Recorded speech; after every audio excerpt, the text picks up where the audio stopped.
everybody, I'm Liberty Vittert, Senior Data Scientist here at Decision Desk HQ. I'm here to take you through our latest polling averages in the key battleground states ahead of the 2024 presidential election between incumbent Democratic President Joe Biden and former Republican President Donald Trump. So let's jump right in.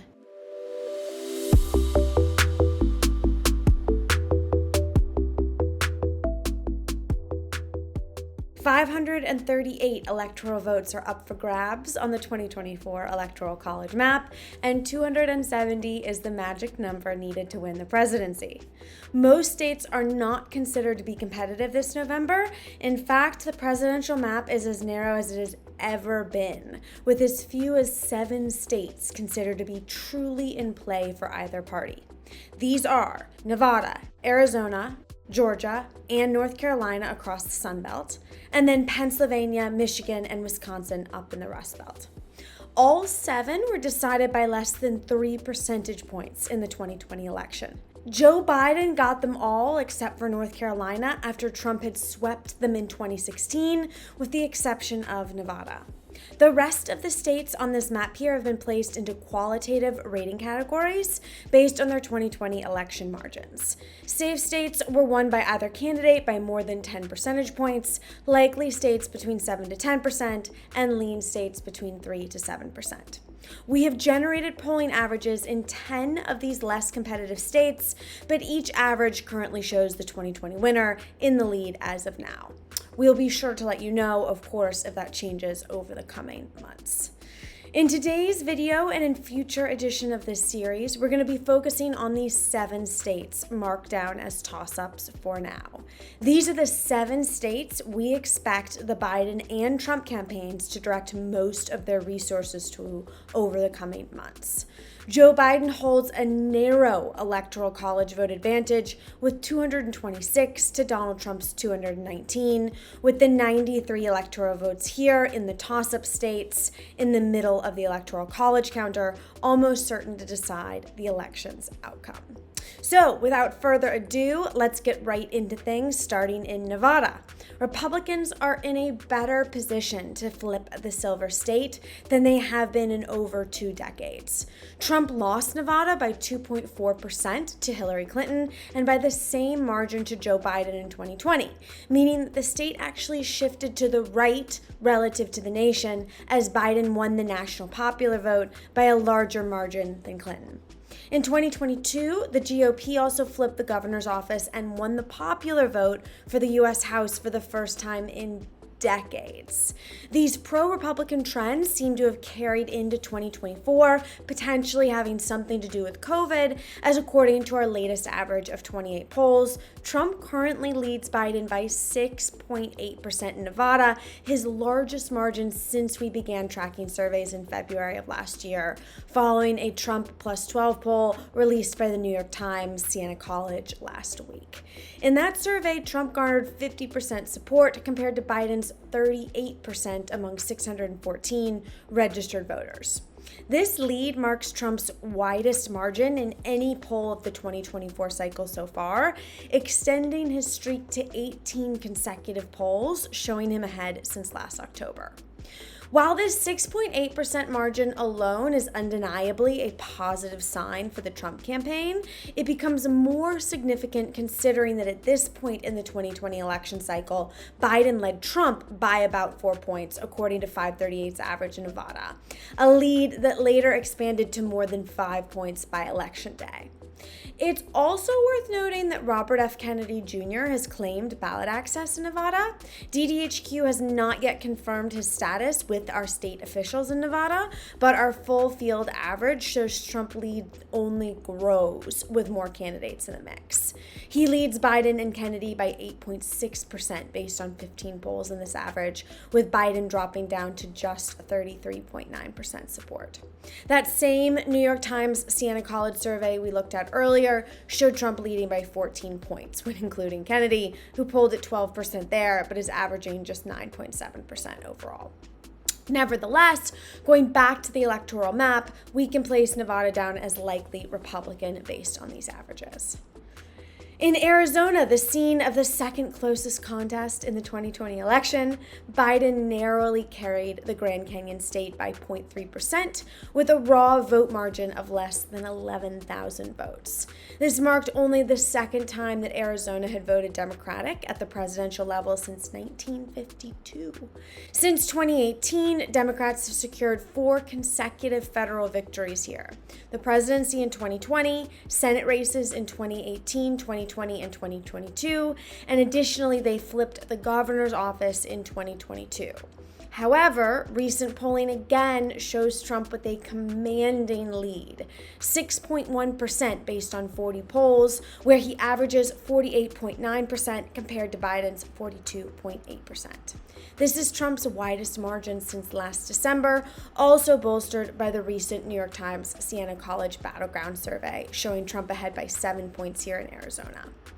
Since last June, the former president has led or tied Biden in every Arizona poll. Each of the last 7 polls has shown Trump leading by at least 4 points. This favorable trend for Trump is particularly significant considering that Biden led in the Arizona average by at least 2 points from April until Election Day in 2020, according to 538. Unlike in Nevada, though, where Trump's lead increased with the addition of more candidates to the average, his lead actually narrows to 3.8% in Arizona when including RFK and others, based on 23 polls, a margin that has remained remarkably stable over the past few months, as you can see here on the graph. Kennedy has not yet qualified for the ballot in Arizona, widely regarded as the most challenging of these core swing states for ballot access. However, there is still a good chance that he will meet the petition threshold by the mid-August deadline. Regardless, based on the head-to-head average between Biden and Trump, Arizona is going to lean Republican. Moving across the Sun Belt to the southeast in Georgia, the closest state in the 2020 election, Biden became the first Democrat to carry the Peach State since Bill Clinton in 1992, winning by a margin of 0.2%, approximately 12,000 votes. Arizona and Georgia exhibited remarkably similar voting patterns in that election and have shown very comparable trends over the last decade.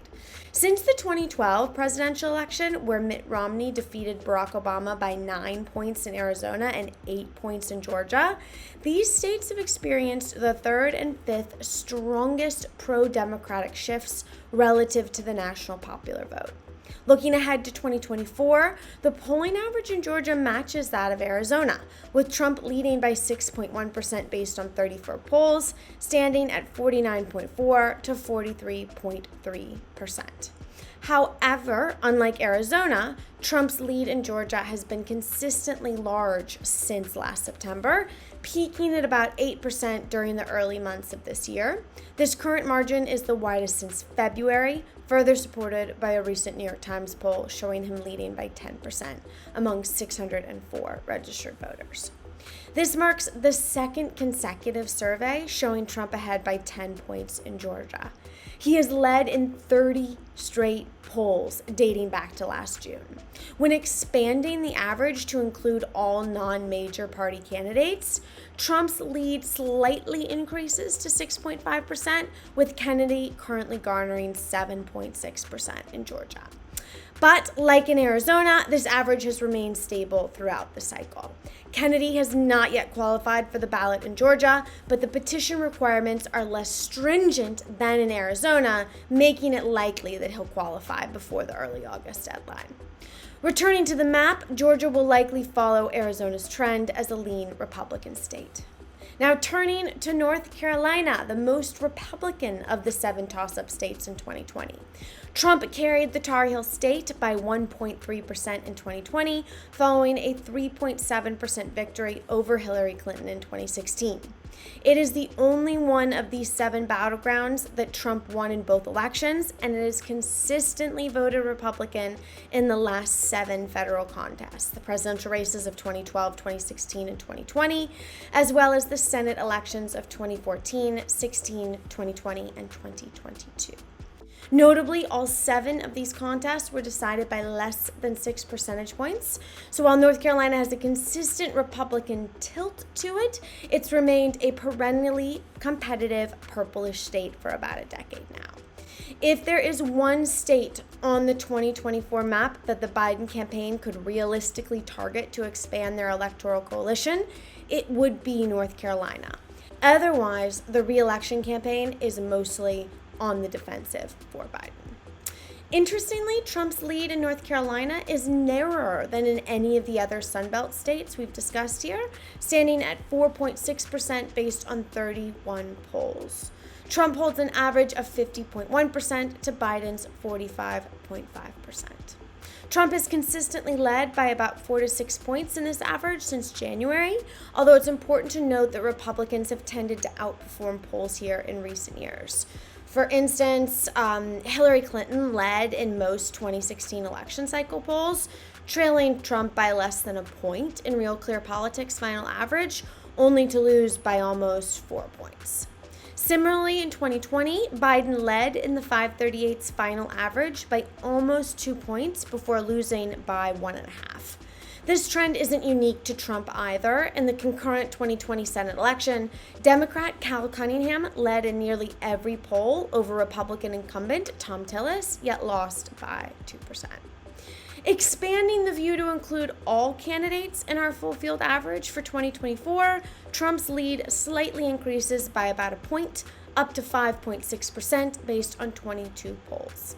This is truly significant because RFK has claimed ballot access in North Carolina, where he's currently polling at an average of 7.6%. It appears that at least for now, he is drawing more support away from Biden here. Regardless, North Carolina joins Arizona and Georgia as a lean Republican state. That leaves us with all our important and electorally infamous Rust Belt trio of Pennsylvania, Michigan, and Wisconsin. A trio because they have voted in tandem with one another in 8 consecutive presidential elections, backing Democrats in all but one of those cycles. Trump swept all 3 in a surprise sweep in 2016 before Biden returned them into the Democratic column in 2020. They were each decided by less than 3 percentage points in either direction in both elections. Had Hillary Clinton fended off Trump in just these 3 states in 2016, she would have been elected president, while Trump would have not assumed office. Yet again, in 2020, had Trump held them in his corner over Biden, he would be serving a second term right now, and we would be having a very different discussion here. In terms of polling for 2024, Biden has consistently looked more competitive in these 3 states than in any of the Rust Belt states. That's important because even if Trump sweeps all 4 battleground states across the Sun Belt, Biden would still secure a second term in the Oval Office with a sweep of the Rust Belt. According to the latest averages, Biden trails Trump by a slim margin of 0.8% in Wisconsin, with Trump receiving 47.7% on average across 32 polls compared to Biden's 46.9%. This extremely narrow margin has remained consistent since March, with Trump's lead never exceeding 3 points. Notably, the last 2 polls added to this average, one from the New York Times and the other from Quinnipiac University, show Biden leading by 2% and 6% respectively. This is a turnaround after Trump had led in 6 of the previous 7 surveys. When including the full field of candidates, this polling margin narrows even further to just 0.3%. Trump at 40.5, Biden at 40.2, and Kennedy at 9.7, according to 19 polls. Since March, neither candidate has led the other by more than 2 points. Given the closeness of the race, Wisconsin remains firmly in the toss-up category.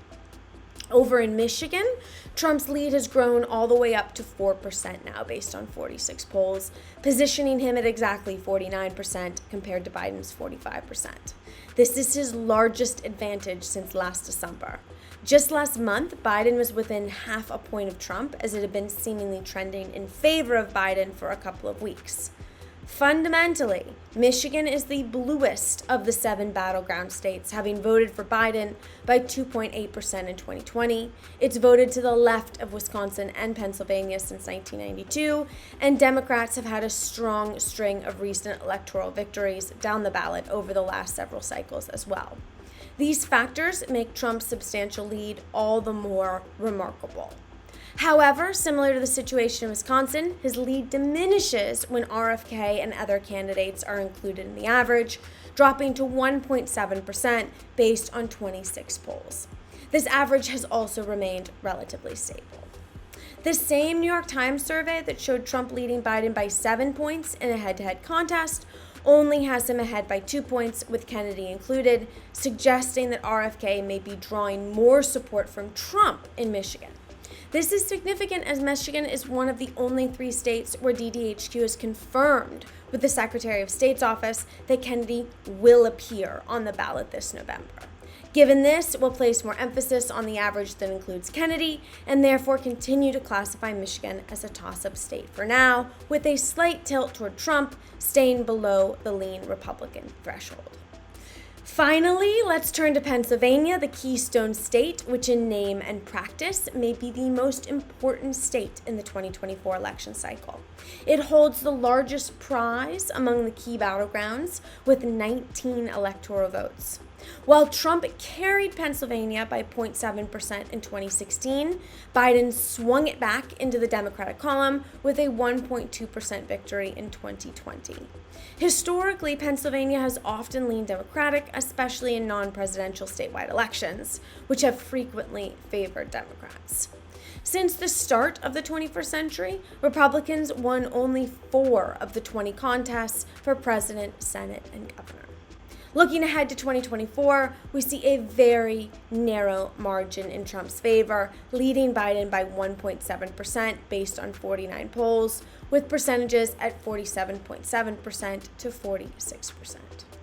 Notably, Pennsylvania is the only battleground state where Biden has led at some point in this cycle.